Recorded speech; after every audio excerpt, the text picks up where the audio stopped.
নমস্কার বন্ধুরা, বাংলার ইনভেস্টর ইউটিউব চ্যানেলে আপনাদের সকলকে স্বাগত জানাই। তো আজকের দিনে বাজারে একটা মোটামুটি ভালোই তেজি দেখা গেছে। তো প্রায় 200 পয়েন্টের কাছাকাছি বেড়েছে। তবে এটাকে তেজি না বলাই ভালো হবে, কারণ এই মার্কেটে সামান্য রিকভারি এসেছে। তো যদি 5 দিনে দেখেন, এই টপ লেভেল থেকে প্রায় 1.31% কাছাকাছি পড়ে গিয়েছিল এবং সেইখান থেকে আজই একটা ভালো রিকভারি আসার পরে এই 5 দিনে দেখতে পাচ্ছেন মাত্র 0.34% ডাউন হয়েছে। তো এই সান্তা র্যালির উইক যেদিন শুরু হয়েছিল তার আগের দিনের ক্লোজিং কত ছিল? 26,177। কিন্তু এখনো দেখতে পাচ্ছেন আমরা কিন্তু তার নিচেই রয়েছি। তো এখনো এই যে সান্তা র্যালি, সেখানে দুখানা ট্রেডিং সেশন বাকি রয়েছে। তো হতে পারে আজকের দিনের এই যে র্যালি, সেটা আরো ওপরে উঠতে পারে। আর আজকের দিনের হাই কত দেখতে পাচ্ছেন? এই 26,200 কাছাকাছি পৌঁছে গিয়েছিল, 26,187। এবং আজকের লো কত? এই 25,969। তো গতকাল পর্যন্ত বাজারে এক্সপায়ারির কারণে প্রেসার ছিল এবং এই এক্সপায়ারি শেষ হয়ে যাওয়ার পরে আজকে কিন্তু বাজারে সামান্য পজিটিভ মোমেন্টাম দেখা গেছে। আর শুধু বাজারেই নয়, স্টক স্পেসিফিক এবং তার সঙ্গে সঙ্গে পোর্টফোলিওতেও কিন্তু তেজি দেখা গেছে।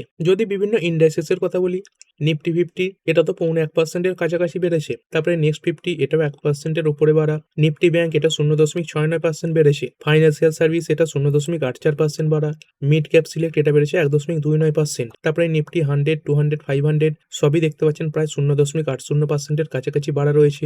মিড ক্যাপ 50, মিড ক্যাপ 100 প্রায় 1%-এর কাছাকাছি, এবং এই স্মল ক্যাপ 100, এই স্মল ক্যাপ 50 এইগুলোতেও কিন্তু 1%-এর উপরে তেজি দেখা গেছে। তো ওভারঅল প্রতিটা ইন্ডাইসিসই আজকে কিন্তু সবুজে বন্ধ হয়েছে এবং মার্কেট ব্রেথও আজকের দিনে ভালো। তো এই 3,249 খানা স্টকের মধ্যে পড়েছে 935 খানা এবং বেড়েছে 2,220 খানা। তো এখানেও কিন্তু এই যে র্যালি, সেটা স্পষ্ট দেখা গেছে। তো অনেক স্টকই আজকে সবুজে বন্ধ হয়েছে। আর এই সেক্টরগুলো কিরকম পারফর্ম করেছে? তো যে মেন বড় বড় সেক্টরগুলো রয়েছে সেগুলোর মধ্যে শুধু আইটি এখানেই কিছুটা ডাউনফল দেখা গেছে, 0.30% পড়েছে। কিন্তু বাকি প্রতিটা সেক্টরই সবুজে বন্ধ হয়েছে। এই নিফটি অটো বলুন, তারপরে ফাইন্যান্সিয়াল সার্ভিস বলুন, FMCG, media, metal, Pharma, PSU bank, private bank সবেতেই কিন্তু আজকের দিনে খুবই ভালো তেজি দেখা গেছে। এবং দেখতে পাচ্ছেন এদের মধ্যে অনেক ইন্ডেক্স প্রায় কিন্তু 1%-এর উপরে বাড়া রয়েছে। তবে আজকের দিনে এরকম মার্কেট বাড়লেও বাজারে যে ভলিউম, মানে ট্রেড করার যে পরিমাণ, সেগুলো অনেকটাই কম ছিল। এরপরে যদি স্টক স্পেসিফিক কথা বলি, তো চারখানা স্টক যেমন এই এইচএফসিএল 6%-এর উপরে বেড়েছে।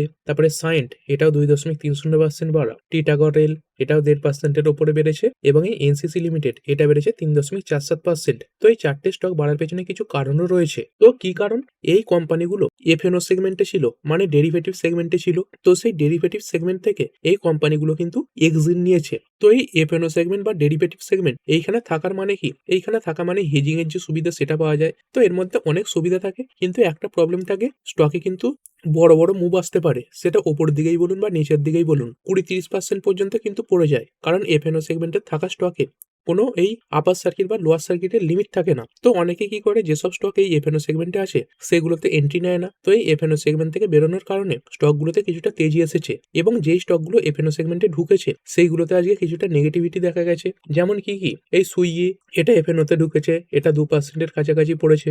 তারপরে ওয়ারে এনার্জিস এটাও সামান্য লাল নিশানে বন্ধ হয়েছে এবং এরই সঙ্গে সঙ্গে প্রিমিয়ার এনার্জিস এটাও কিন্তু এফএনও সেগমেন্টে ঢুকলো। এইখানে 1.61% ডাউনফল আজকের দিনে দেখা গেছে। এরপর একটি কোম্পানি আইএফসিআই লিমিটেড, তো সরকারি একটি কোম্পানি। যদি প্রোমোটার হোল্ডিং দেখেন, দেখতে পাচ্ছেন এই সেন্ট্রাল গভর্নমেন্ট এবং এই প্রেসিডেন্ট অফ ইন্ডিয়া এদের নাম রয়েছে। তো কোম্পানিটা আজকের দিনে প্রায় 4%-এর উপরে বেড়েছে। তো কি কারণে? তো এই কোম্পানিটা তাদের কিছু বিজনেসে এই স্টেক সেল করেছে এবং যার মাধ্যমে কোম্পানিটা এই 122 কোটি টাকা পেয়েছে। তো এই কোম্পানিটা এই যে north eastern development finance corporation limited বা এনইডিএফআই, এই কোম্পানিতেই তাদের যে ইকুইটি স্টেক ছিল, মানে শেয়ার কেনা ছিল, সেগুলো কিন্তু তারা বিক্রি করেছে। তো এই খবরে বাড়লো। তারপরে জেএসডব্লিউ স্টিল এখানে তেজি দেখা গেছে। তো এই চায়না থেকে যে এই মেটাল ইম্পোর্ট হয় তার উপরে কিছু অ্যান্টি ডাম্পিং ডিউটি বসতে পারে, এই খবরে জেএসডব্লিউ স্টিল এতে তেজি এসেছে। এর সঙ্গে সঙ্গে বাকি যে মেটাল কোম্পানিগুলো সেগুলোতে মোটামুটি তেজি দেখা গেছে। তারপরে এই জুপিটার ওয়াগনস এটা 2.46% বেড়েছে। আর শুধু এই জুপিটার ওয়াগনস নয়, এই রেলওয়ে সেক্টরে থাকা বেশিরভাগ কোম্পানি আজকে সবুজে বন্ধ হয়েছে। তবে তেজি খুব বেশি ছিল না।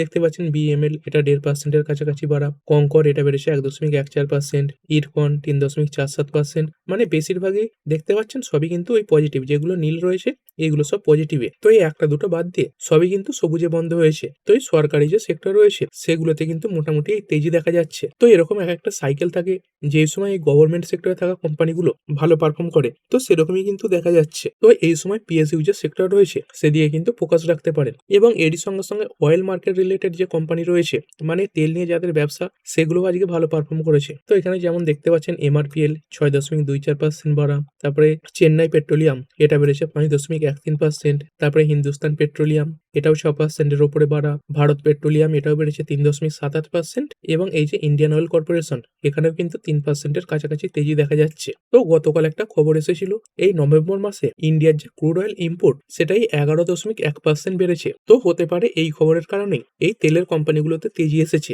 এর বাইরে সেরকম কিন্তু কোনো বড় পজিটিভ নিউজ নেই। তবে সৌদি আরামকো এদের তরফ থেকে একটা খবর আসছে, এরা ইন্ডিয়ার একখানা রিফাইনারিতে কিছু ইনভেস্ট করতে পারে। তো এই যে বিপিসিএল এই কোম্পানিটা একটা নতুন রিফাইনারি তৈরি করতে চলেছে, যেখানে ইনভেস্ট করা হবে $11 বিলিয়ন।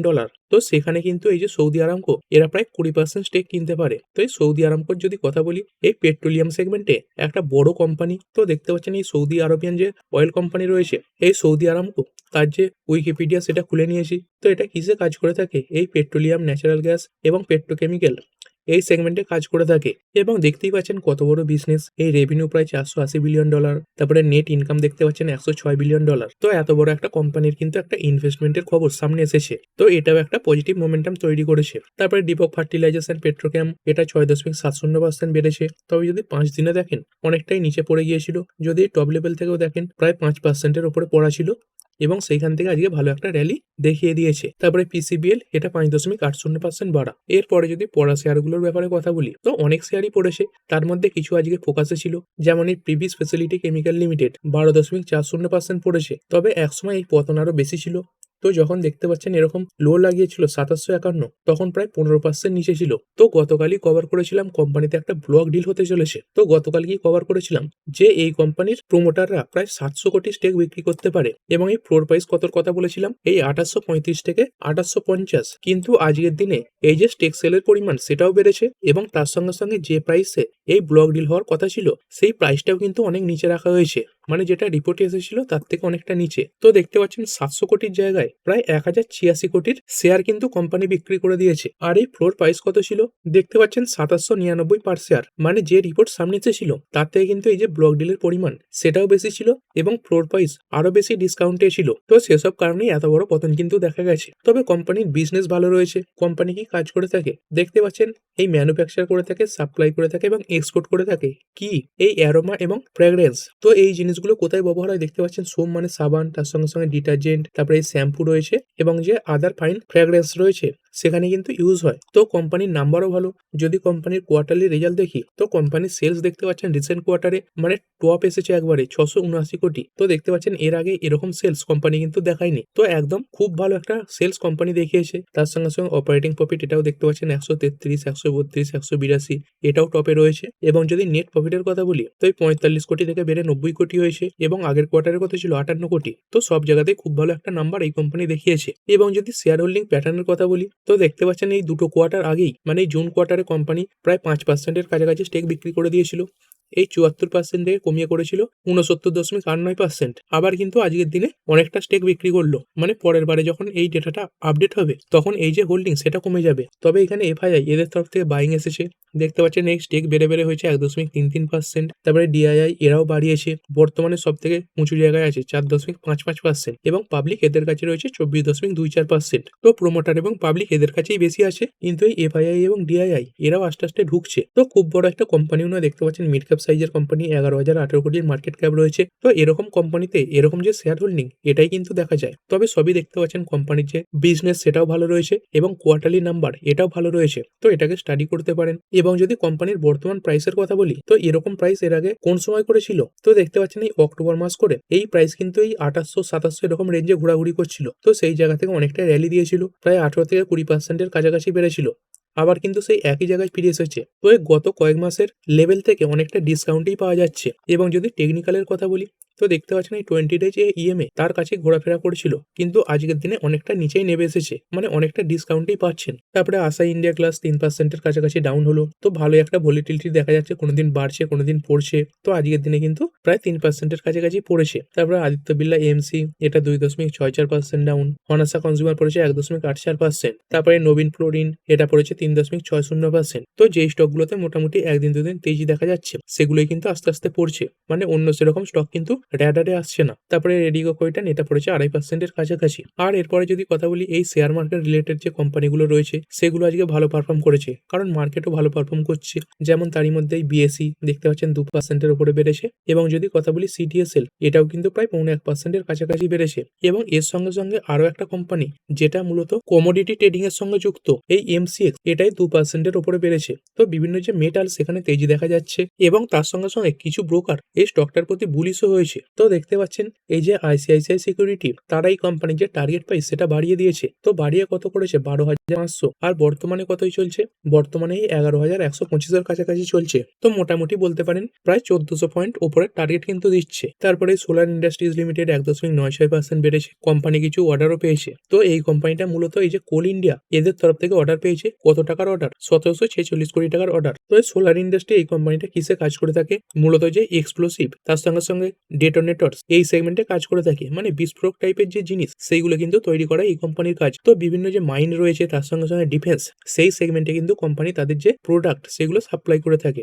এরপরে ভোডাফোন আইডিয়া দেখতে পাচ্ছেন একই লেভেলের কাছাকাছি চলছিল, এবং একটা সময় করে স্টকে হঠাৎ করে বড় বড় পতন শুরু হয়। দেখতে পাচ্ছেন লোয়ার লো ফরম্যাটে নামতে নামতে যদি টপ থেকে দেখেন প্রায় কিন্তু 20% কাছাকাছি পড়ে গিয়েছিল, এবং দিনের শেষে এর আগের দিনের ক্লোজিং প্রাইস থেকে প্রায় 11.5% পড়ে বন্ধ হয়েছে। তো কি এমন খবর এলো যার কারণে এই ভোডাফোন আইডিয়া এতে এত বড় ক্র্যাশ দেখা গেল? তো স্টকটা যদি দেখেন বিগত কয়েকদিনে বেড়েও ছিল, 6 মাসে প্রায় 43% কাছাকাছি বাড়াও ছিল। তো কিছু আশা এই কোম্পানিটা বাড়ছিল। তো আজকের দিনে কি খবরে পড়েছে দেখতে পাচ্ছেন এই যে ক্যাবিনেট রয়েছে তারা কোম্পানি যে এজিআর ডিউ ছিল 87,695 কোটি সেটাকে কিন্তু ফ্রিজ করে দিয়েছে। মানে এই টাকাটাই কিন্তু কোম্পানিকে এজিআর ডিউ হিসেবে দিতে হবে। তো কোম্পানি গভর্নমেন্টের কাছে আবেদন করেছিল এই এজিআর ডিউ এর যে ব্যাপারটা সেটা আবার যাতে ক্যালকুলেট করা হয়। তো কোম্পানি বলছিল গভর্নমেন্ট যদি এটাকে ঠিকঠাক ভাবে ক্যালকুলেট করে তাহলে এই যে এজিআর ডিউ রয়েছে এটা প্রায় হাফ হয়ে যাবে, প্রায় 40,000 কোটির কাছাকাছি চলে আসবে।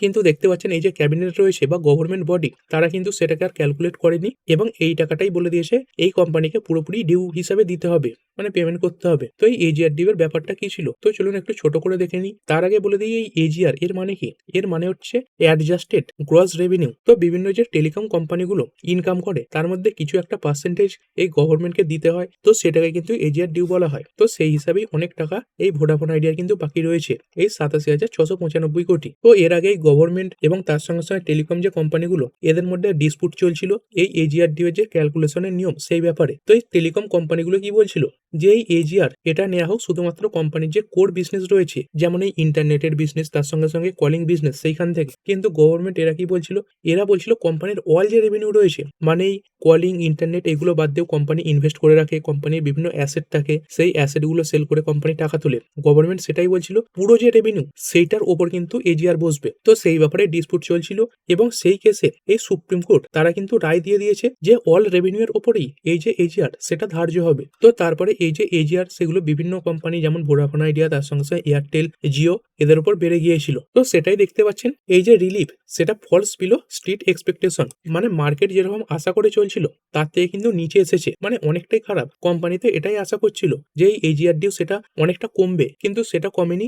এই যে এতটা টাকা 87,695 কোটি এটাই কিন্তু গভর্নমেন্টকে পেমেন্ট করতে হবে। তো কোম্পানিকে এর জন্য 5 বছরের সময় কিন্তু দেওয়া হয়েছে। তো দেখুন অন্যান্য যদি কোম্পানিগুলো হতো যেমন এই এয়ারটেল রয়েছে জিও রয়েছে তো এরা হলে দিয়ে দিতে পারতো, কিন্তু এই কোম্পানির প্রবলেম কি, এই কোম্পানির যদি প্রফিট এবং লস স্টেটমেন্ট দেখেন কোম্পানি কিন্তু এই লসেই থাকে সবসময়। এই 25,000 কোটির লস, 27,000 কোটির লস, 31,000 কোটির লস। তো কোম্পানি যদি এজিআর ডিউ সেটা কমে 40,000 হতো সেটাও কিন্তু কোম্পানি ঠিকঠাক ভাবে পেমেন্ট করতে পারতো না। কিন্তু বর্তমানে দেখতে পাচ্ছেন এই যে এজিআর ডিউ সেখানে কোনো পরিবর্তনই কিন্তু করা হয়নি। তো এই খবরে কিন্তু স্টকে আজকে বড় বড় ক্র্যাশ দেখা গেছে। এরপরে যদি বেস মেটালের কথা বলি তো অন্যান্য মেটালগুলো মোটামুটি ভালো পারফর্ম করলেও আজকের দিনে এই যে সিলভার এখানে কিছুটা ক্র্যাশ দেখা গেছে। তো সিলভার গতকালে এই 2,50,000 উপরে উঠে গিয়েছিল, তো সেখান থেকে দেখতে পাচ্ছেন অনেকটাই পড়েছে। এই মুহূর্তে প্রায় কিন্তু 4.63% ডাউন হয়েছে। তো এই কারণেই যদি দেখেন এই সিলভার রিলেটেড যে কোম্পানিগুলো রয়েছে সেখানে কিন্তু আজকের দিনে সামান্য পতন দেখা গেছে। আর এরপরে নিফটি ফিফটির কথা বলবো তো 44টা কোম্পানি আজকে পজিটিভে বন্ধ হলো এবং 6খানা নেগেটিভে বন্ধ হয়েছে। আর এই নিফটি ফিফটির মধ্যে কোনগুলো ভালো এবং খারাপ পারফর্ম করেছে তো যদি টপ গেনারের কথা বলি এই জেএসডব্লিউ স্টিল রয়েছে, ওএনজিসি, তারপরে এই টাটা স্টিল রয়েছে, কোটাক ব্যাংক রয়েছে এবং রিলায়েন্স রয়েছে। আর পড়েছে কোনগুলো তো যদি লুজার্স এর কথা কথা বলি, প্রথমে টিসিএস, তার সঙ্গে সঙ্গে টেক মাহিন্দ্রা, এই দুটো কোম্পানি দেখতে পাওয়া যাচ্ছে। তো প্রথম দুখানা কোম্পানি আইটি সেক্টর থেকে বিলং করছে এবং এই সময় করে আইটি সেক্টরের যে কোম্পানিগুলো রয়েছে সেগুলো খুবই একটা ভালো ভ্যালুয়েশনে ট্রেড করছে। তো এই আইটি সেক্টরের যে কোম্পানি যেমন এই টিসিএস, টেক মাহিন্দ্রা, ইনফোসিস, তারপরে যে পারসিস্টেন্ট সিস্টেম রয়েছে, কোফোর্জ রয়েছে, এগুলোকে স্টাডি করতে পারেন। তারপরে এই গ্রাসিম পড়েছে, বাজাজ ফাইন্যান্স এবং ইনফোসিস, এগুলোতে কিছুটা পতন আজকের দিনে দেখা গেছে। তো এই ভিডিওটা এখানেই শেষ করছি। পরের ভিডিওতে আরো কিছু স্টক স্পেসিফিক আলোচনা করা হবে। তো ঠিক আছে বন্ধুরা, আশা করছি ভিডিওটা আপনাদের ভালো লেগেছে। আপনি চাইলে এটাকে লাইক এবং শেয়ার করতে পারেন। আর শেয়ার মার্কেট সংক্রান্ত ডেইলি নিউজ আপডেট পেতে চ্যানেলটা সাবস্ক্রাইব করে রাখবেন এবং পাশে থাকা বেল আইকনটি টিপে অল অবশ্যই সিলেক্ট করে রাখবেন, যাতে পরবর্তী ভিডিওর নোটিফিকেশন আপনার কাছে সময় মতো পৌঁছে যায়। আর হ্যাঁ, ভিডিওটি শুধুমাত্র ইনফরমেশন এবং এডুকেশনাল পারপাসের জন্য বানানো হয়েছে। আমি সেবি রেজিস্টার্ড নই, তাই কোনো প্রকার শেয়ারে কোনো প্রকার বাই, সেল, হোল্ড বা অ্যাভারেজ করার কোনো সিদ্ধান্ত নেওয়ার আগে আপনার যে ফাইন্যান্সিয়াল অ্যাডভাইজার আছে তার সঙ্গে অবশ্যই আলোচনা করবেন। দেখা হচ্ছে পরের ভিডিওতে। ধন্যবাদ।